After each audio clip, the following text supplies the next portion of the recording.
9/11 occurred and I was in Medina and I saw the Twin Towers fall in Medina. And that was a changing point for me when I realized, hey, that's my country. I need to go back and explain to my people that my faith is not a terroristic faith. Until our immature Muslims understand they can separate between the role of a Muslim politician versus the role of a sheikh. A Muslim politician is going to say things I don't like. Let me refute him and still understand he has a role to play. But just understand the other groups are not your enemies and they're not evil and they're not callers to shaitan and they're not all going to Jahannam just because they disagree with your particular understanding of Islam. If we could get to that level, I really think the ummah would actually be at a far bigger place. All right, Assalamu alaikum wa rahmatullah, Shaykh. Thank you so much for joining us. Let's just jump into it for the sake of time. So to begin, obviously the talk for all the Muslimin, rightfully so, is Gaza, Palestine, and what's going on. Very recently, some recent developments is the ICJ has said it's plausible, this is old news now, it's plausible that Israel's committing genocide in Gaza. The prosecutor of the ICC, the International Criminal Court, has issued an application for arrest warrants against Netanyahu and some other members in the government in Israel. These are very, very big steps. Alongside those big steps are multiple countries who have recognized Palestine as a state.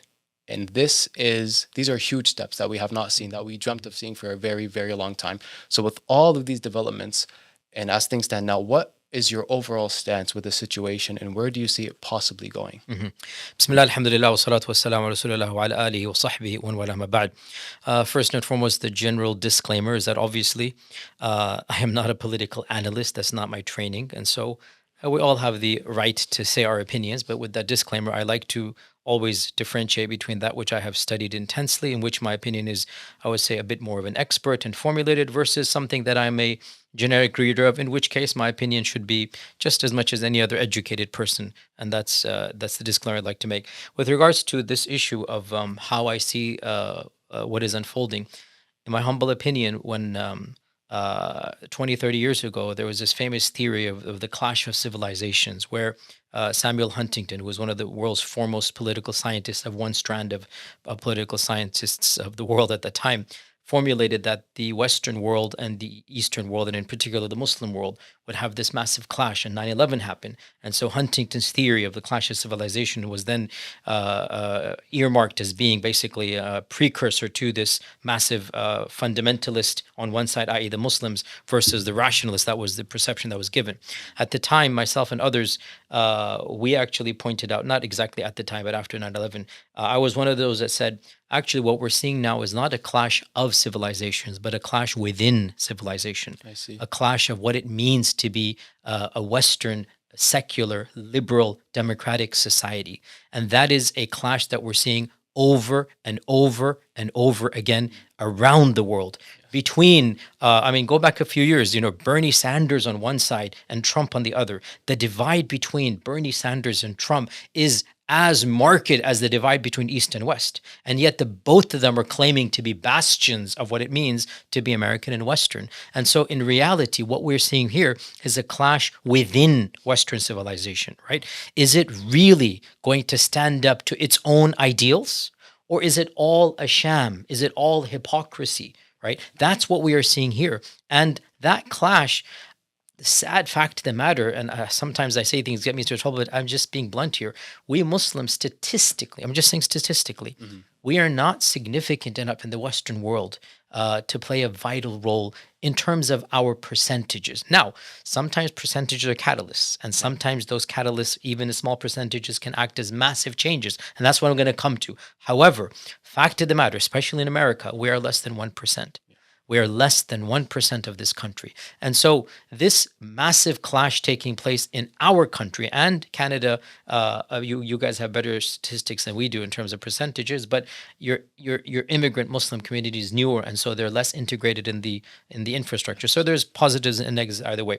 My point is that what we're seeing now is that a number of Western countries, Norway and Ireland and Spain and others, they're actually, at least their governments, they are, and especially Ireland, because Ireland's been through through the underdog. Ireland's been mistreated and manhandled, and the subjugations upon the Irish people by the British Empire. And South Africa. Why do you think South Africa and Ireland in particular are so sympathetic to the plight of Palestine? Because they've been there, done that. And when they see that happening, they cannot help but feel a sense of, hey, now that we've made it through, the least we can do is help those that are going through similar or even worse. And so, in my humble opinion, this is a very optimistic change. And once again, it bodes well for the future. At the same time, I'm also tempered by the reality that none of the major superpowers have yet, switched sides. And so we're still, it is an ongoing battle. And inshallah, even though our percentages are small, like I said, catalysts typically are not required in massive percentages. And, I'm a chemical engineer, my first training. And so, catalyst is sometimes a few drops in a many gallons of fluid, and it might have the desired impact. And so perhaps we as Muslims can act as catalysts, but in the end of the day, we cannot be the significant force in and of itself. We're going to have to tap into the grander, scale of things and be involved with our communities. And I'm going from point to point here, but one point I would like to bring up is that one of the biggest positives of Gaza and Palestine is that it has forced us to mature up about our discourse. Yeah. It has forced the Muslim community, and I have been very, very vocal in the last 8-9 months about this reality. It's forced us to have very awkward conversations and express a level of foresight and planning that we weren't able to do. A lot of things have come into the forefront here, but we can talk about them in our conversation. But overall, Islam teaches us to be optimistic. And the last 8-9 months have also shown us that, inshallah, things are optimistic. Inshallah, ya Rab, inshallah. There have been some major countries, like, for example, France, I believe France, but for sure Germany, they have said, and I was shocked about Germany, that we're willing to comply with any ruling the ICC. Yes, even France has said this in Germany. It's surprising because Germany maybe is making up for its own, Nazi past, but Germany was extremely anti-Palestine for so many years, but I think there is a overall sense that the International Court of Justice does represent a neutral body that is the highest level of the UN. And so there is a level of respect that those countries are giving. Unfortunately, as you know, our own country in its arrogance, and perhaps in that arrogance will be a downfall. And I know I don't say that positively. I'd rather our country change its course because a downfall doesn't bode well for any of us. But in the end of the day, Allah knows the future. Yeah, Allahu alam.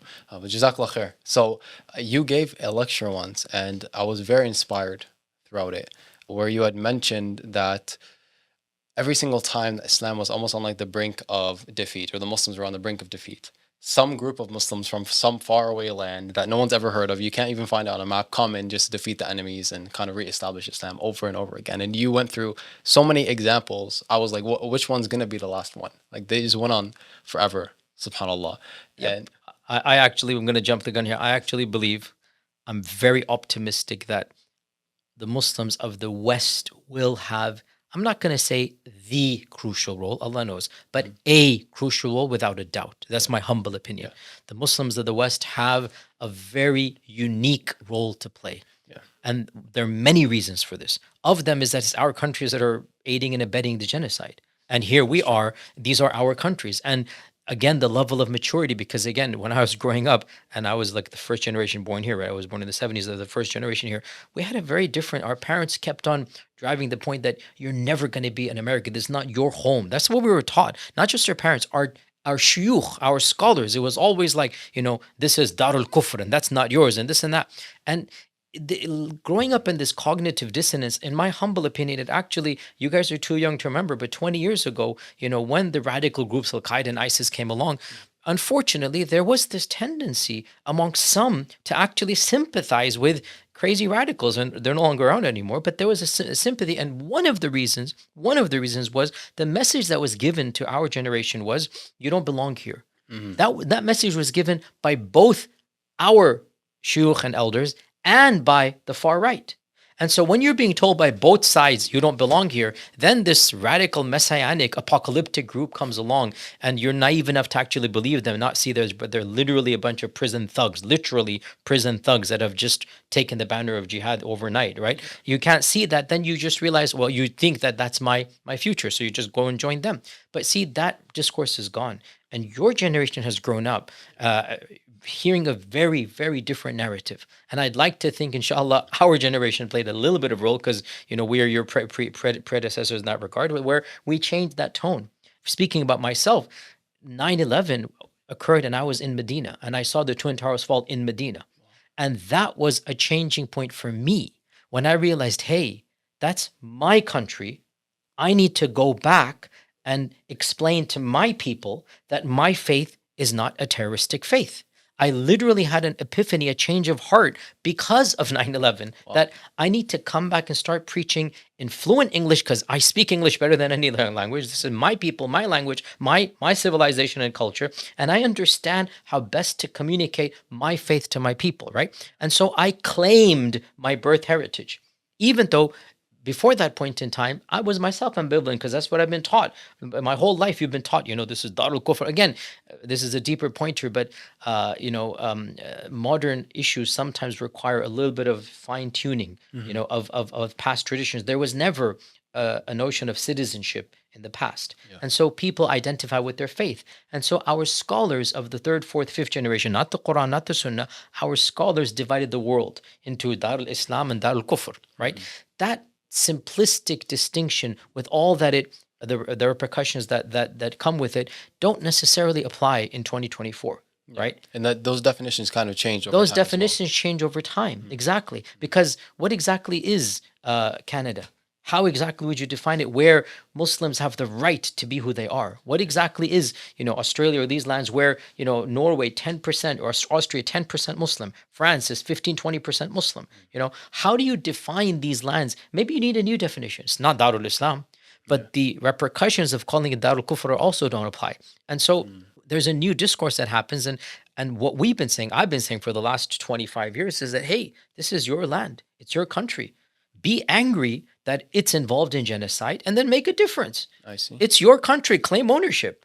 Don't just sit there and moan and groan and lambast. No, go and get active. Start protesting. Start changing, the narrative. Start making people understand what's going on, and start pushing people to take ownership of what our own country is doing in that land. And where there's a will, there's a way. The past has shown that groups of committed and dedicated citizens can change the course of history. That's every single major shift that occurred, whether good or bad, whether it's the civil rights, right? Whether it's a feminist movement, whether it's abortion, whether it's sexuality and gender, whether it's LGBT, whether it's the Vietnam War. Some of these were good in our eyes, some of these are bad, meaning, the discourse. But in every single one of these, mass protests, demonstrations, the temperament of the people shifts, and the government has to follow suit. Yeah. Why can't we learn from history and claim what is ours? And especially, you guys say you're from Canada, especially in Canada, you guys have far more potential than we do, simply because your percentages are far higher. Mississauga is 15% Muslim. 15? 15. That's crazy. I'm actually from Mississauga. 15% Muslim.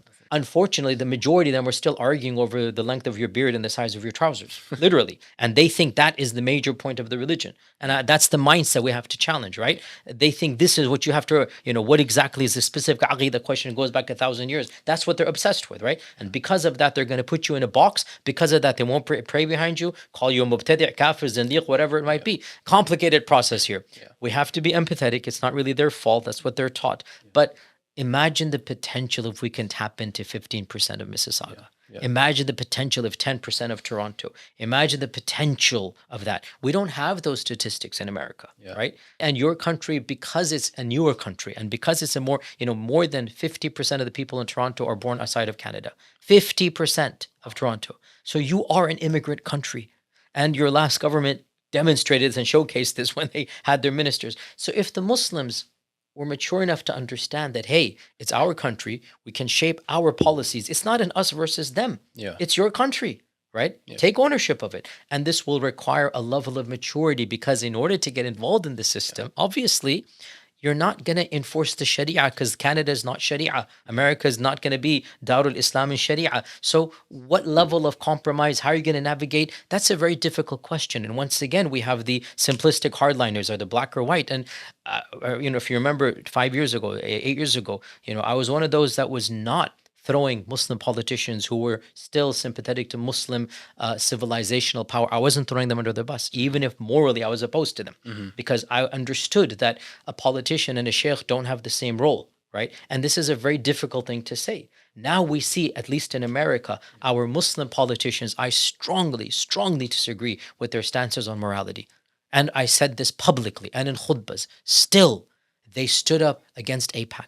And they stood up in Congress multiple times, saying things that nobody else said, right? And we needed them in Congress to say that. Until our immature Muslims understand, they can separate between the role of a Muslim politician versus the role of a sheikh. A Muslim politician is going to say things I don't like. Let me refute him and still understand he has a role to play, right? That level of maturity that we need to come to. Unfortunately, we still don't have it yet. But what happens with the Palestinian crisis, the Gaza crisis, alhamdulillah, a lot of people have had to learn really quick, super fast. A lot of people had a steep learning curve. And so I'm very happy at this. I'm going to continue saying this.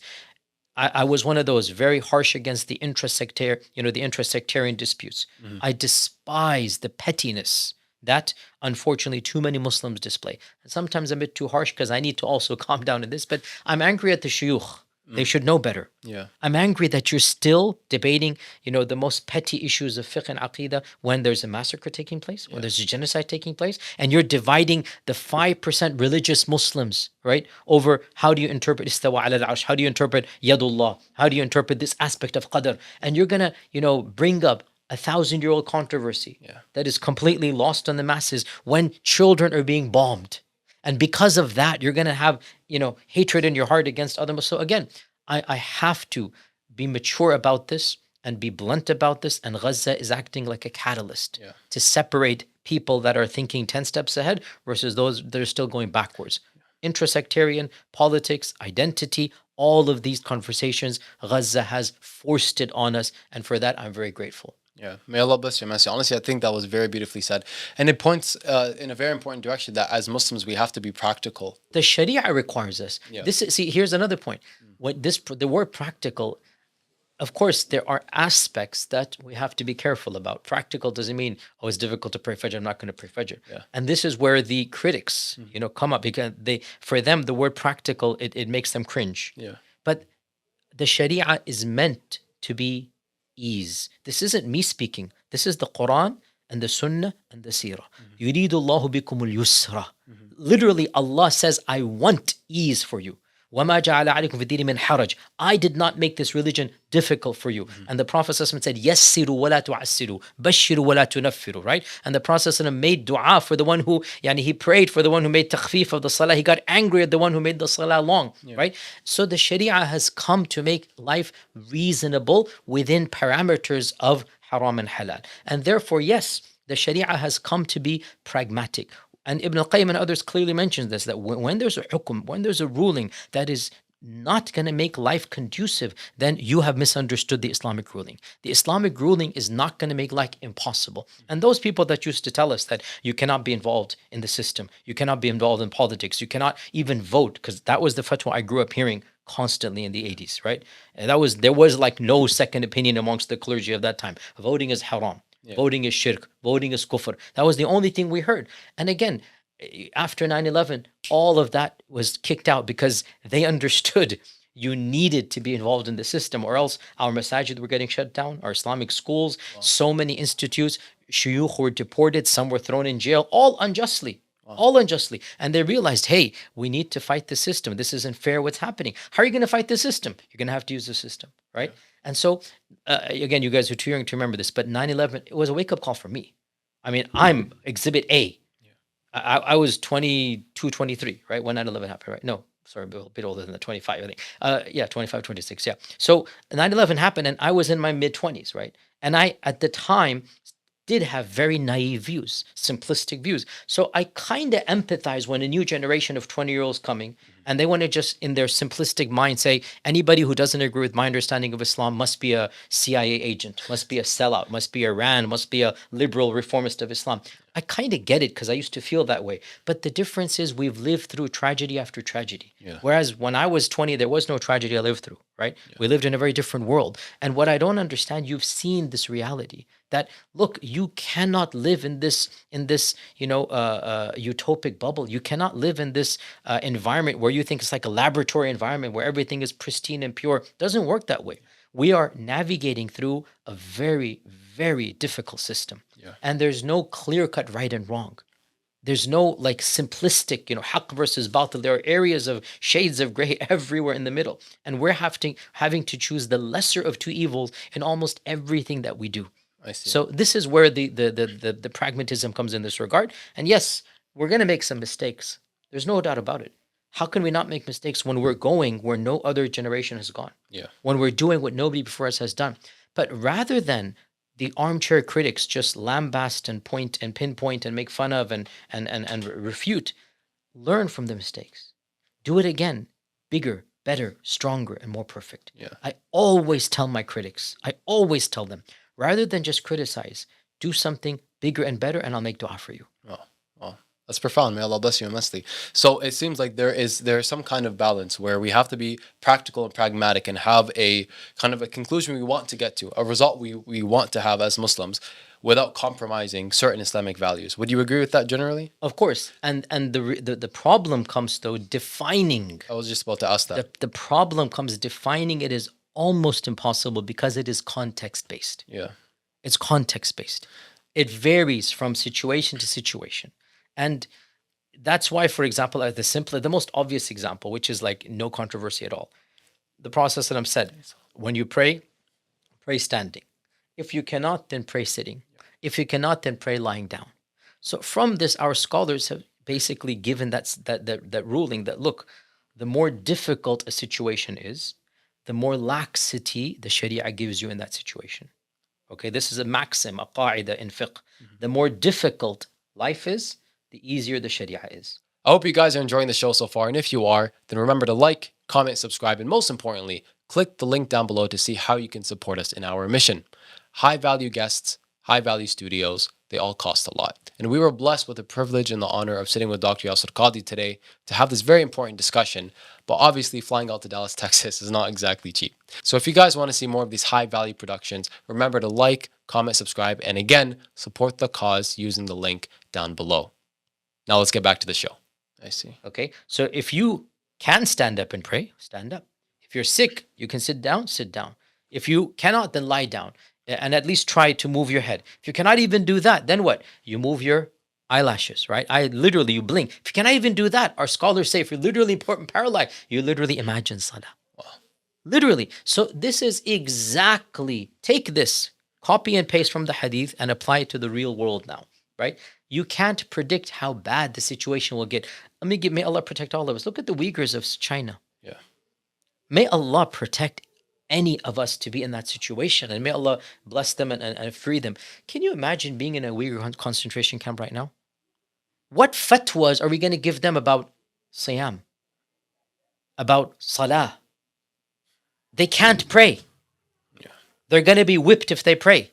They are brought out in the daytime of Ramadan and forced to drink alcohol in public so that they know they're not fasting.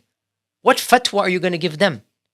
You're going to say to them, you're going to have to say to, if I were, may Allah protect, if I were there, say, look, when they force you, you do it and your fast isn't broken. I would give them, if I were to be there, I would say to them, you will fast in your mind. And because you're forced, when they force you, that is actually ignored and your fast is not broken. Wow. Now, is that fatwa I can give in America? If somebody says, oh, I have to go out for a lunch and I don't want to be awkward, you can't, I don't want to be awkward by pretending to be fasting. I don't want to give away that I'm a Muslim. Is that two the same? Not at all. Exactly. So my point is a lot of these, people who don't understand fiqh and usul, simplistic minded critics, they think the Uyghur situation and the situation of the person embarrassed in America is exactly the same. Yeah. No, it's not. Mm-hmm. And in some areas, we are not to the level of the Uyghurs, but we're closer to that, i.e. politics is one of those. What do we do? It's our government. I have the right to get somebody in office. I have that. I can run for office if I wanted to, right? I have Muslims that are running and they're saying to me, we're going to help the Palestinian situation. Now, in order to get there, they're going to have to choose their battles. They can't be Mr. Maulana Imam Mufti Shaykhul Islam.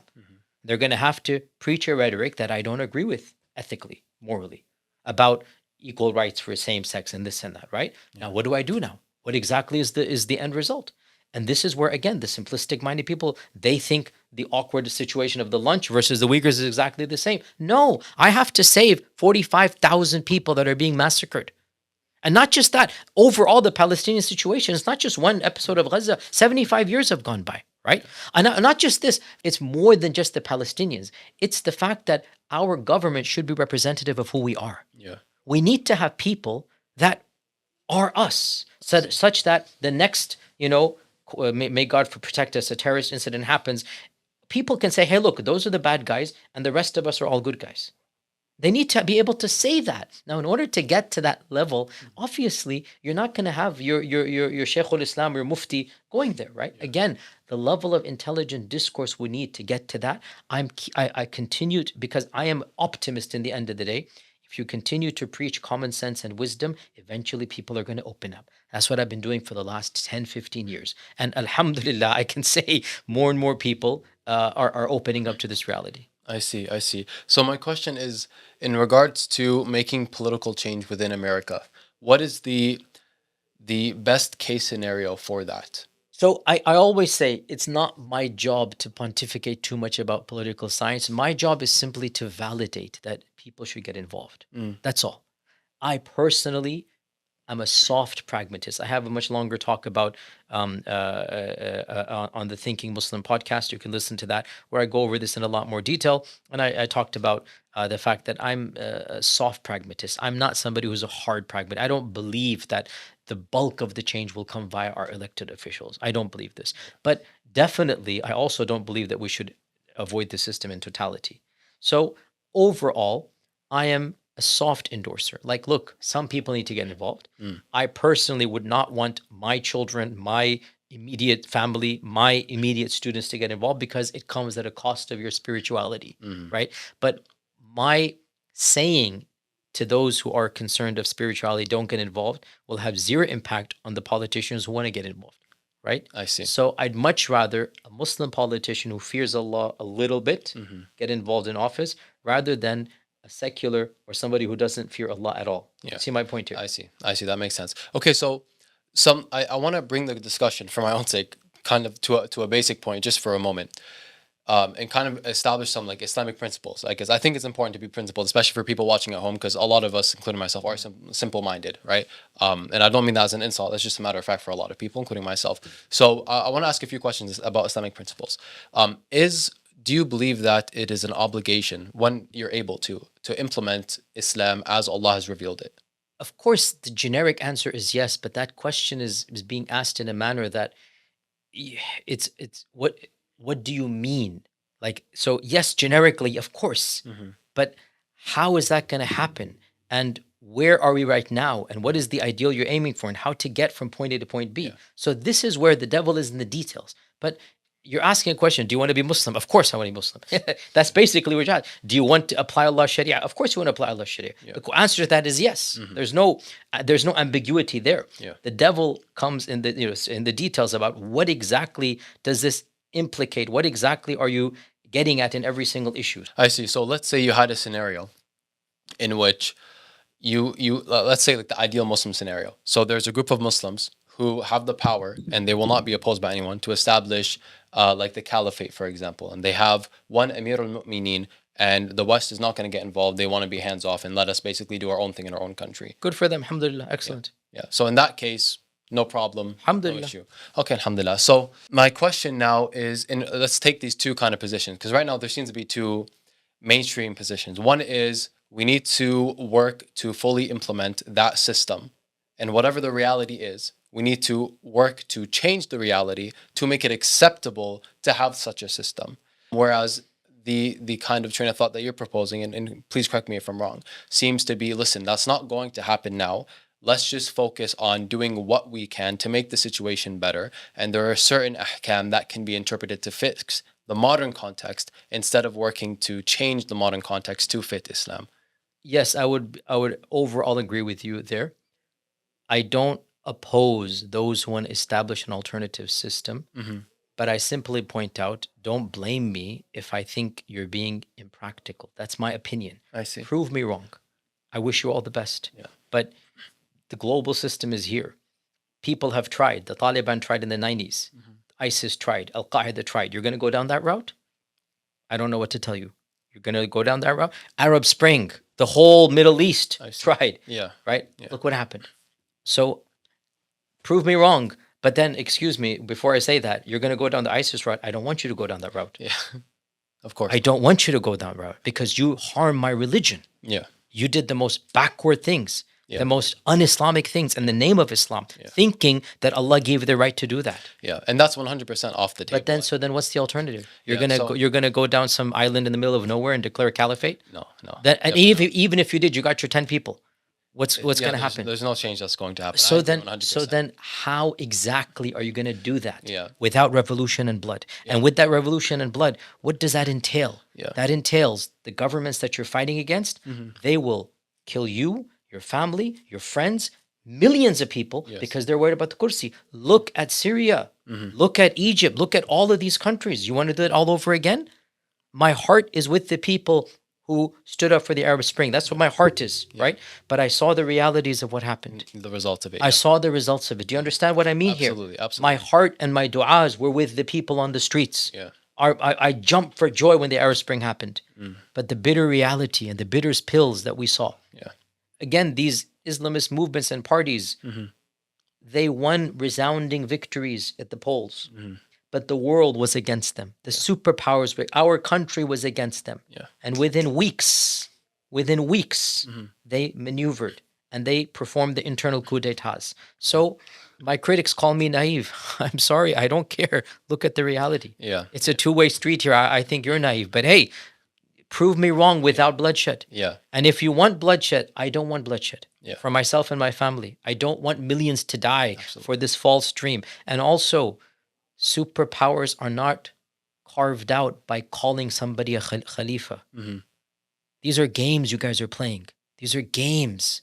It doesn't, superpowers are based upon GDPs, armies, masses. China and America are superpowers because they have millions, hundreds of millions of people. And they have trillions of dollars of GDP and economy. That's how you become a superpower. And it takes not decades, centuries of civilization. Same with the Muslim community. It took, obviously the Prophet was the miracle of Allah subhanahu wa ta'ala, but even for the civilizational empire, it took a century. A century plus for the Umayyads to reach what they reached, and then the Abbasids, right? So people talking about establishing Islamic superpower, I mean, how? It's all I'm saying. So in the meantime, there's a massacre taking place. So what I'm worried about is as follows. There's 10 of us in a room, right?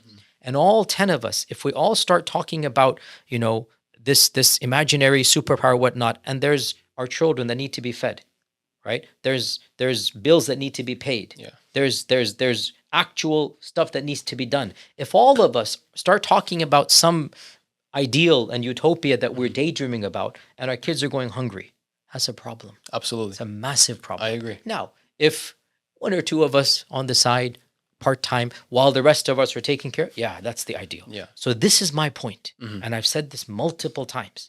I am not against it. And those that are qualified and those that have vision and foresight, they should be planning. And they should be charting the course forward in a reasonable manner. But also, while you guys are doing that, don't take me as the enemy by pointing out that you're going to have some steps you're going to have to do. And don't be angry at me when I say, hey guys, the kids need to be fed. The bombing needs to stop. The children of Gaza need to be taken care of. When I point that out, don't get angry at me that, hey, we don't have a caliphate. I'm sorry. Okay, while you guys daydream, I need to take care of the kids here, right? So this is where my criticism has been. It is not against the idea. It is against the fact that I think you guys are jumping 20 steps ahead.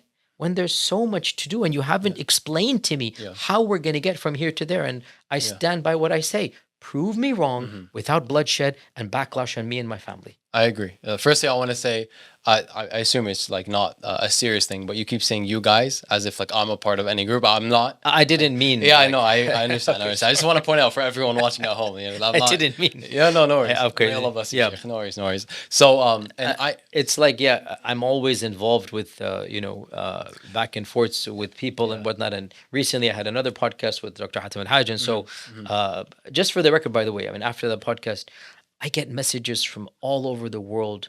Yeah. Generally speaking, those that obviously reach out to me through third parties are very positive. People that have never reached out before, they're like, and generally the more mature and seasoned preachers and du'at and scholars. And obviously, I get a lot of flack and criticism as well. And it is what it is. But it's interesting that the conversation starts, and I'm happy about that. I hope, inshallah, even if I'm incorrect in some things, I hope that the conversation is provoked such that you're thinking about other factors, and it's not just simplistic waving a flag and shouting slogans is not going to bring about an actual change. I agree 100%. And that's why I respect that you're willing to have these discussions, and two, you have some kind of some kind of plan to back the idea.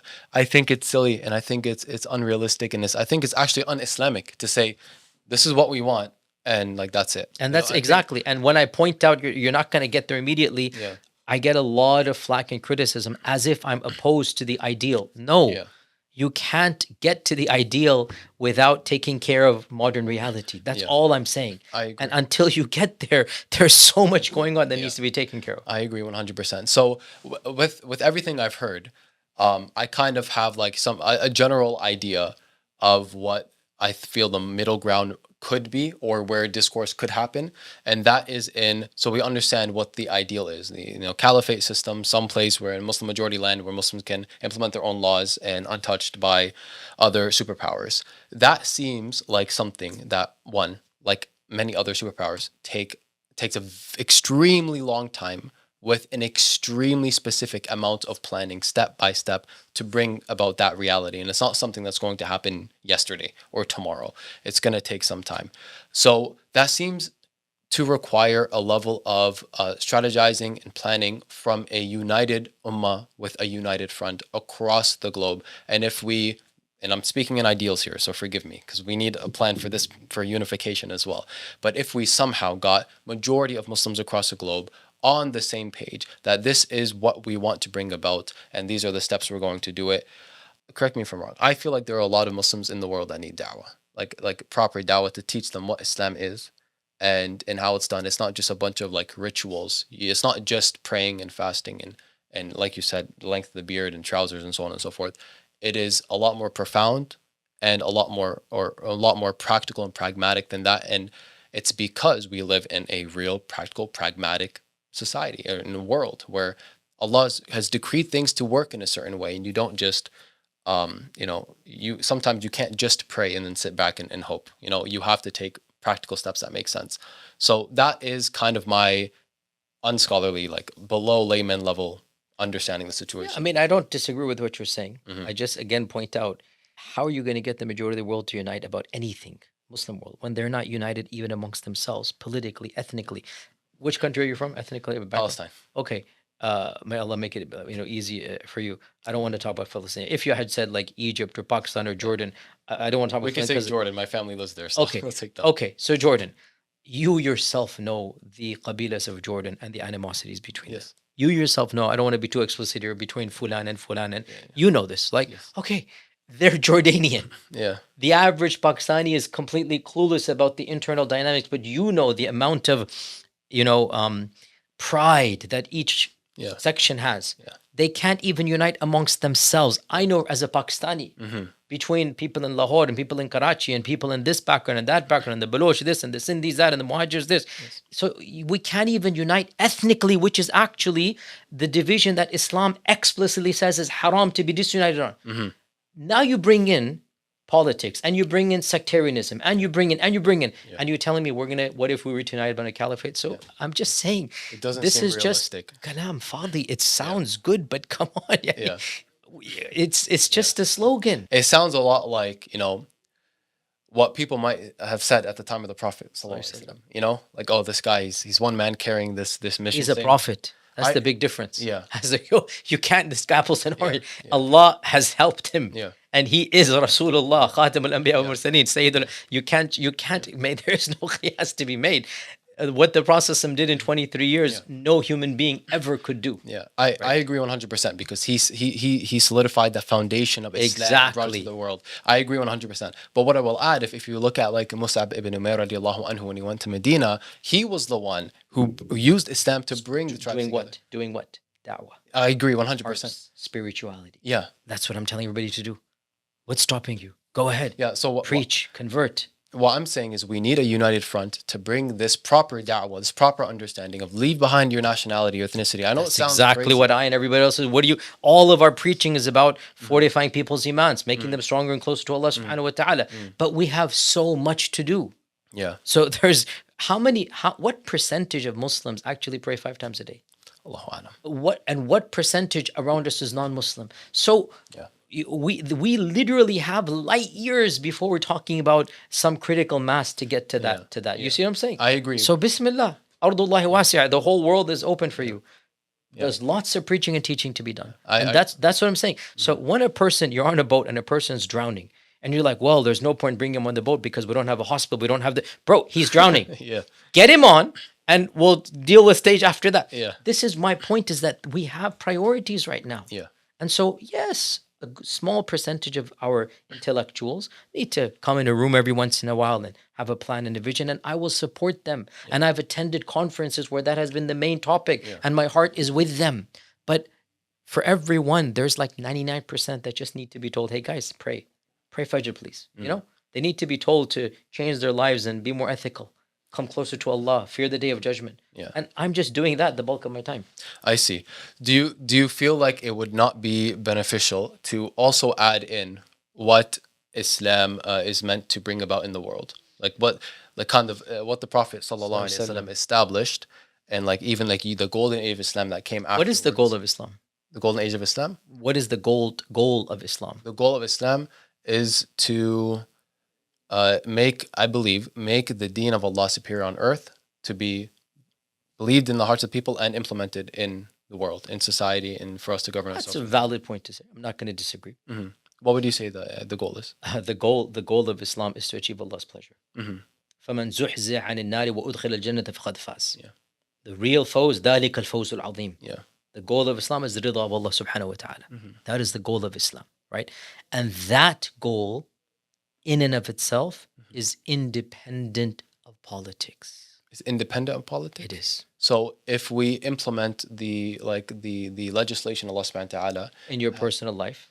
Oh no, I mean the goal should be to implement Islam. Ideally, it's good to have Islamic politics, without a doubt. Would Allah subhanahu wa ta'ala be pleased with us for implementing it? And would he be displeased with us if we could but don't?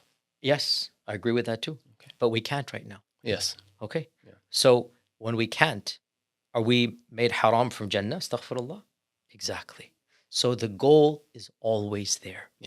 And the goal is for the Uyghurs, as it is for us, as it is for people in Palestine, as it is for people in Pakistan, and in Morocco, and in Tunisia, and in Timbuktu, everywhere. That goal is accessible. And that is the ultimate goal of Islam. Right? قَدْ أَفْلَحَ مَنْ زَكَّاهَا. تَزْكِيَةُ النَّفْسِ. Right? To purify yourself. Now, the ideal situation, yes, is that purification is manifested at a worldly level in a worldly polity. I'm not denying this, at least, right? But that polity is not the ultimate goal, because you can have that polity, you can have that system, and individually still fail. I see. Okay. Do you understand what I'm saying here? You're speaking on an individual level. Yes. Okay. So for every individual, their goal is to get the Jannah, where they live in Dar al-Islam. Okay. 100%. Now, Islam as a is meant to get to that goal. I see. Okay. So when we look at the fara'id, the fard al-kifaya, I remember you mentioned in a lecture you gave about the caliphate, that establishing the caliphate is not one of the top obligations.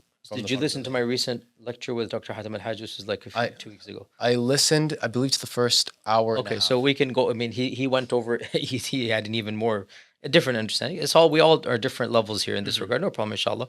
It is definitely something that Islam would aim to achieve, because you cannot have many of the hudud and many of the laws of Islam established except within the political framework. Let's be factual. I'm not making a judgment call here. Let's look at all the strands of Islam that are currently these activist strands, right? Name whichever one of them you want, whether you're the Sufis or the Salafis or the Ikhwanis or the Jamaatis or the Tablighis, or the Hizb ut-Tahrir. Name whichever ones you want, right? None of them, other than Hizb ut-Tahrir, with respect, has made the Khilafa number one. Yeah. None of them. I see. I'm just being factual. Even the Brotherhood and Jamaat Islami, which were founded in the 30s and 40s, trying to revive the Khilafa, have become localized and generic to their own countries to Islamify them. And we've seen what they've done, which is not that much, with respect to them. Yeah. Right? You understand what I'm saying here? Yeah. And as for the Sufis, and as for the Deobandis, and as for the Tablighis, and as for the Salafis, and as for... they by and large are just like getting involved with their personal ibadah, and just by and large quietist or apolitical or whatnot. You understand what I'm saying? Absolutely. So the vast majority of Muslims are not actively engaging with the political system, right, to bring about a world order based upon Islam. Yeah. Do you agree with me, factually speaking? Absolutely. Absolutely. Now, what Hizb ut-Tahrir and others are saying is that they are all misguided. What I am saying, no. Yeah. There's good in all of them. Yeah. And theologically, they all have the potential to enter Jannah. Yeah. And it is good that some people are involved in politics, and others are involved in tasfiyah and tarbiyah, and others are involved in fiqh and aqidah. I'm actually being mature about it. Yeah. And I'm saying fi kullin khair. Yeah. I'm not saying Hizb ut-Tahrir are mubtadi' because of this one issue. You understand? Yeah. I disagree with some other stances that they might have. But in this one issue, if they do their job and they don't consider the others to be their opponents. Yeah. They're like, okay, the Tablighis, I mean, I'm not a Tablighi. I don't join them. But, they're good people. In the end of the day, they're like, innocent, good people. And may Allah bless them. And they're not evil. Yeah. They're not my enemies. Yeah. I don't have to go and lambast them because they misunderstood some simplistic things. I used to be a Salafi, and my critics say I'm anti-Salafi. Wallahi, no, I don't think I'm anti. I just feel they have some mistakes, but I'm a little bit more explicit with their mistakes because I have the right, because I've been through it. Yeah. Not because I think the Sufis are any less or the Tablighis, but, and I say this very bluntly, all of these religious movements have achieved a level of salvation that inshallah will cause them to enter Jannah. Yeah. And their mistakes will be forgiven in light of their good if they live up to their own ideals. Yeah. If a Tablighi is really a Tablighi, right? If a Deobandi is really a Deobandi, if a Sufi is really a Sufi, if a Salafi is really a Salafi, and they live up to what their mashayikh say, which is praying 5 times a day, following their version of fiqh and aqidah, and even through all their differences. I don't carry a card anymore to one of these membership clubs. Yeah. I believe in the religion of the Prophet Muhammad ﷺ. That is the card I want to carry. Yeah. That's the only card I'm interested in, right? Yeah. I don't want exclusive club memberships anymore. Yeah. I used to be like that, right? So I'm actually backtracking. I'm actually lowering the bar of salvation, not raising it up, because each of these groups wants a super high bar, right? And I'm saying, no, the religion of the Prophet ﷺ is bigger than your exclusive memberships. Yeah. You might think only you are going to Jannah. That's your mistake. And I think you're mistaken. But I'm not going to say you're going to Jahannam because of that mistake of yours. You understand what I'm saying here? Yes. You might think you're the only group going to Jannah. Yeah. That's your,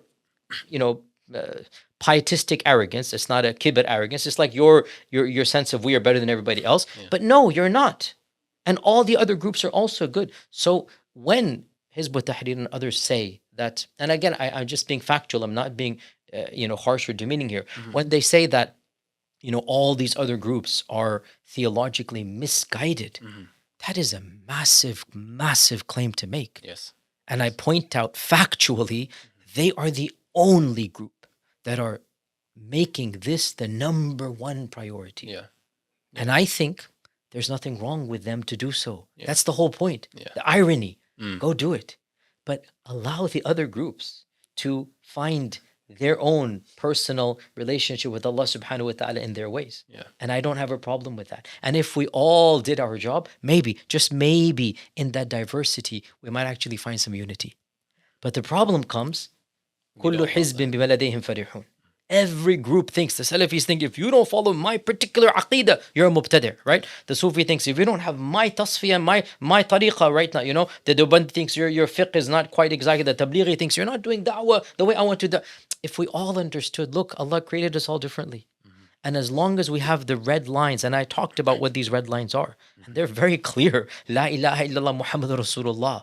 Those are the red lines, man. That's it. Really, it's the kalima. It's the Quran. It's like, the sha'air of the Islam, the 5 pillars of Islam. These are the fundamentals where we all agree upon. If we can understand this point, then if we can just stop the animosity between us and say, you know what?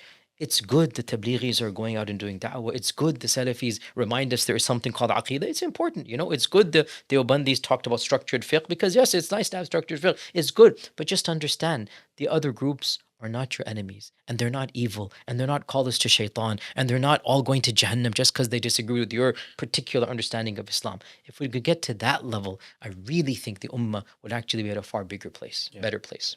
I very, very, very much agree with that 100%. And I think, unfortunately, every single group has their flaws, especially the ones that ostracize the other ones. And as you mentioned, say that, you guys are misguided and a'udhu billah, you're going to be in the hellfire. May Allah what I say, and I said this in Canada, if you listen to my lecture I gave in Mississauga and ISNA, what I say, find the moderates of every group.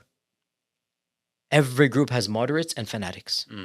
Find the moderates. The moderates who are like, you know what, I like my way, and I understand you have a different way. Yeah. You will always find in the Sufis, in the Salafis, in the Ikhwan, in the HT, you will always find those who say, I really like my methodology. It's what makes sense to me. But I understand that your methodology, it's valid for you and good for you. Yeah. Those are the ones. Do not go to those that literally preach my narrow way or the highway, because that is where sectarianism and firqa, and that's not the goals of the religion of Islam. Yeah, absolutely, absolutely.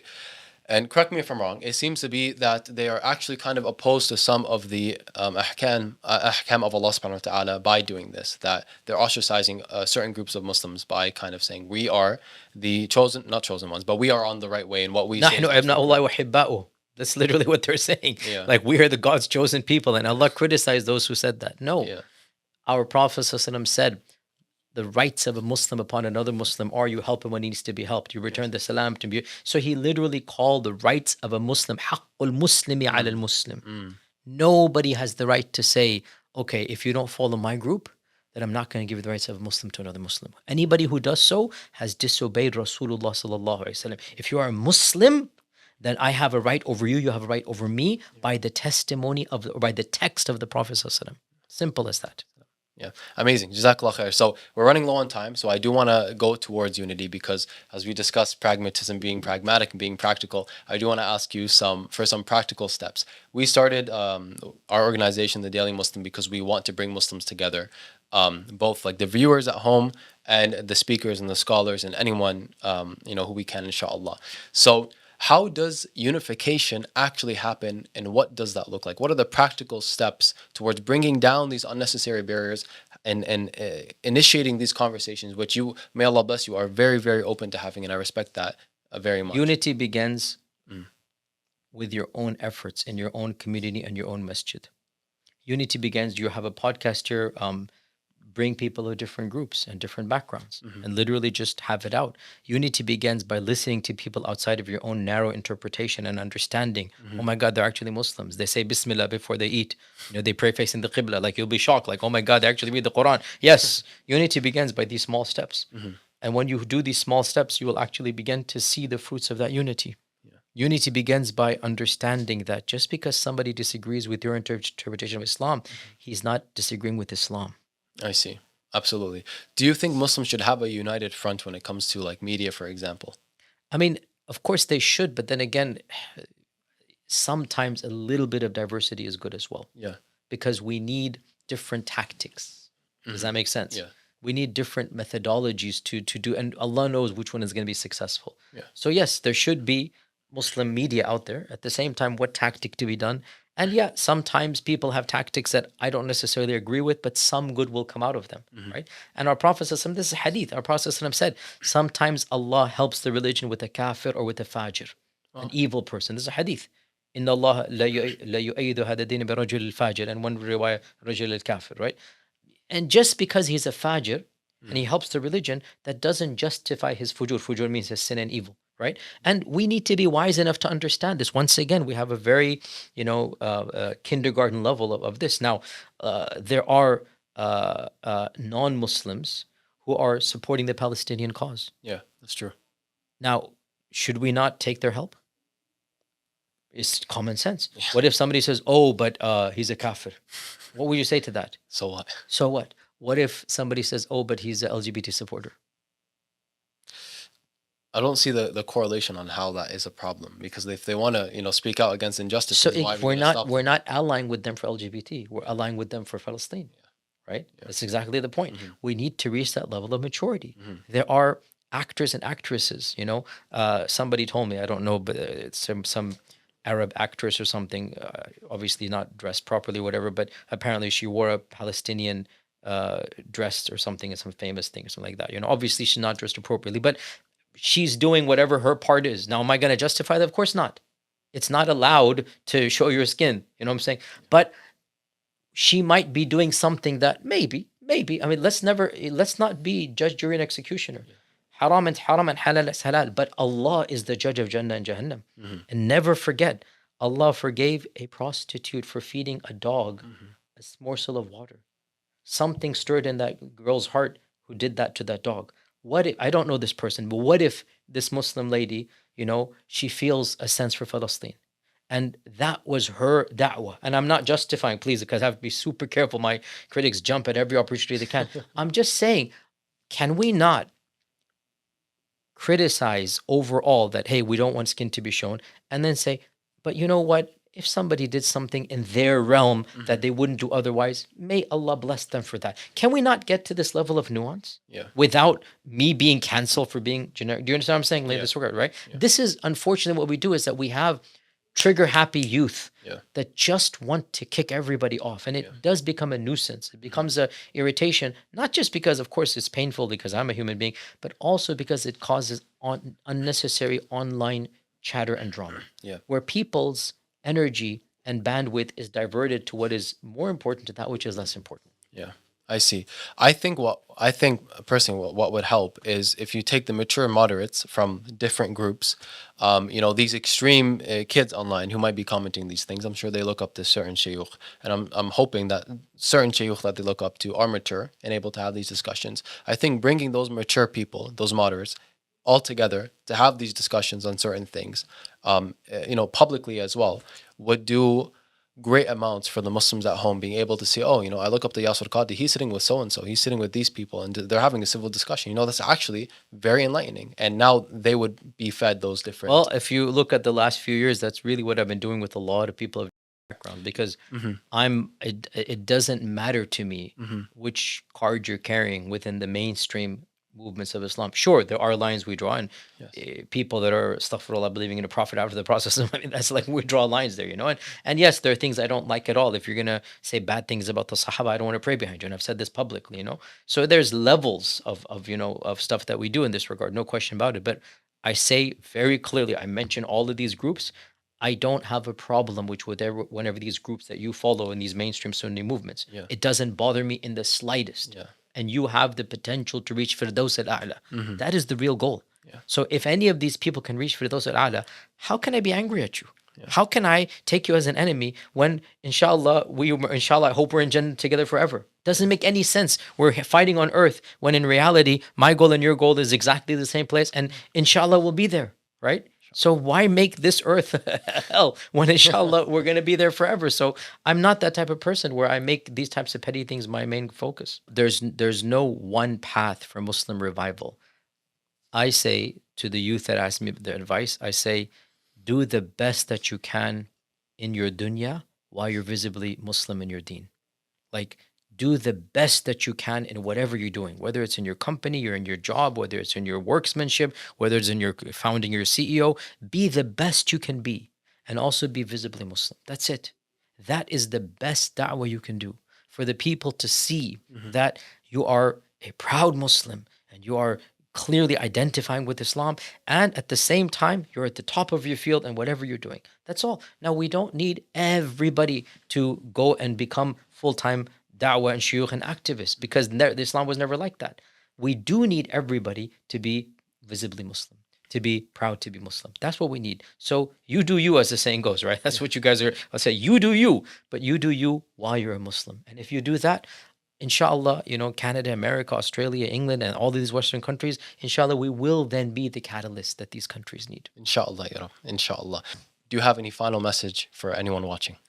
My message is simple, and that is that what is required of you is very simple, dear Muslim, and that is you worship Allah with your utmost love and devotion, and you try to bring as much barakah and khair to the people around you as you can. That is all that Allah requires of you. And if you make that your lifelong mission and goal, you can and you will enter Firdaus al-A'la. Firdaus al-A'la is achievable. It is. And that is in your own heart, with your own relationship with Allah. You max out, and then in your sphere of influence. That's all that's required. You're not allowed to change you're not required to change the entire globe. It's great if you could. You're not required. You are required to change your sphere of influence. You are required to influence the people around you. Yeah. So you do the best you can do.